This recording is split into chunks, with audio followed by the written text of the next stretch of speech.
மத்தேயு அதிகாரம் 7.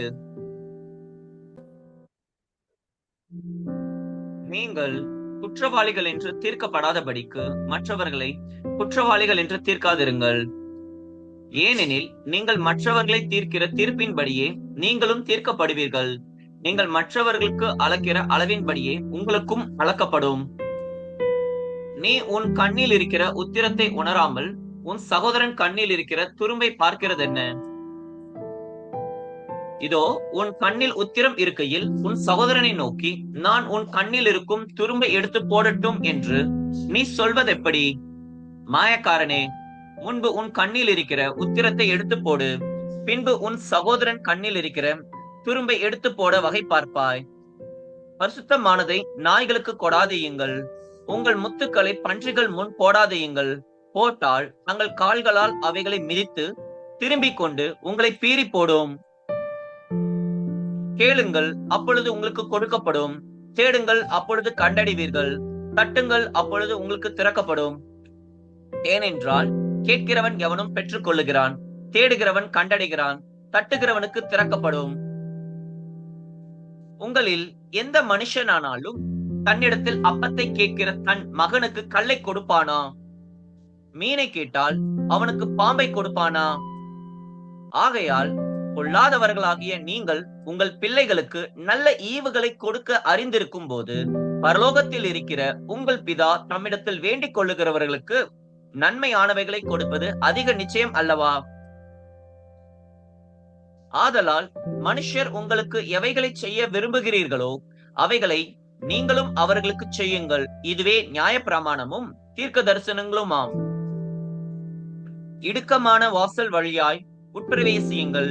கேட்டுக்கு போகிற வாசல் விரிவும் வழி விசாலமுமாய் இருக்கிறது, அதன் வழியாய் பிரவேசிக்கிறவர்கள் அநேகர். ஜீவனுக்கு போகிற வாசல் இடுக்கமும் வழி நெருக்கமுமாய் இருக்கிறது, அதை கண்டுபிடிக்கிறவர்கள் சிலர். கள்ள தீர்க்கதரிசிகளுக்கு எச்சரிக்கையாயிருங்கள். அவர்கள் ஆட்டுத்தோலை போர்த்து கொண்டு உங்களிடத்தில் வருவார்கள், உள்ளத்திலோ அவர்கள் புச்சிக்கிற ஓநாய்கள். அவர்களுடைய கனிகளினாலே அவர்களை அறிவீர்கள். முட்செடிகளில் திராட்சை பழங்களையும் முட்பூண்டுகளில் அத்தி பழங்களையும் பறிக்கிறீர்களா?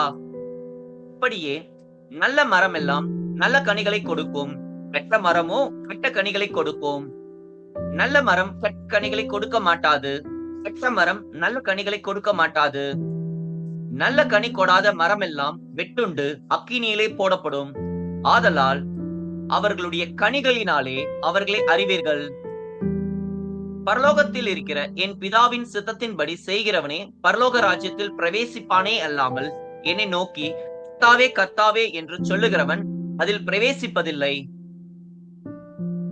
அந்நாளில் அநேகர் என்னை நோக்கி, கர்த்தாவே கர்த்தாவே, உமது நாமத்தினாலே தீர்க்க தரிசனம் உரைத்தோம் அல்லவா? உமது நாமத்தினாலே பிசாசுகளை துரத்தினோம் அல்லவா? உமது நாமத்தினாலே அநேக அற்புதங்களை செய்தோம் அல்லவா என்பார்கள். இப்பொழுது நான் ஒரு காலம் உங்களை அறியவில்லை, அக்கிரம செய்கைக்காரரே, என்னை விட்டு அகன்று போங்கள் என்று அவர்களுக்கு சொல்லுவேன். ஆகையால் நான் சொல்லிய இந்த வார்த்தைகளை கேட்டு இவைகளின்படி செய்கிறவன் எவனோ அவனை கண்மலையின் மேல் தன் வீட்டை கட்டின புத்தியுள்ள மனுஷனுக்கு ஒப்பிடுவேன். பெருமழை சொரிந்து பெருவெள்ளம் வந்து காற்று அடித்து அந்த வீட்டின் மேல் மோதியும் அது விழவில்லை, ஏனென்றால் அது கண்மலையின் மேல் அஸ்திபாரம் போடப்பட்டிருந்தது. நான் சொல்லிய இந்த வார்த்தைகளை கேட்டு இவைகளின்படி செய்யாதிருக்கிறவன் எவனோ அவன் தன் வீட்டை மணலின் மேல் கட்டின புத்தி இல்லாத மனுஷனுக்கு ஒப்பிடப்படுவான். பெருமழை சோய்ந்து பெருவெள்ளம் வந்து காற்று அடித்து அந்த வீட்டின் மேல் மோதின போது அது விழுந்தது, விழுந்து முழுவதும் அழிந்தது என்றார். இயேசு இந்த வார்த்தைகளை சொல்லி முடித்த போது அவர் வேத பாரகரை போல் போதியாமல் அதிகாரமுடையவராய் அவர்களுக்கு போதித்தபடியால் ஜனங்கள் அவருடைய போதகத்தை குறித்து ஆச்சரியப்பட்டார்கள். ஆமென்.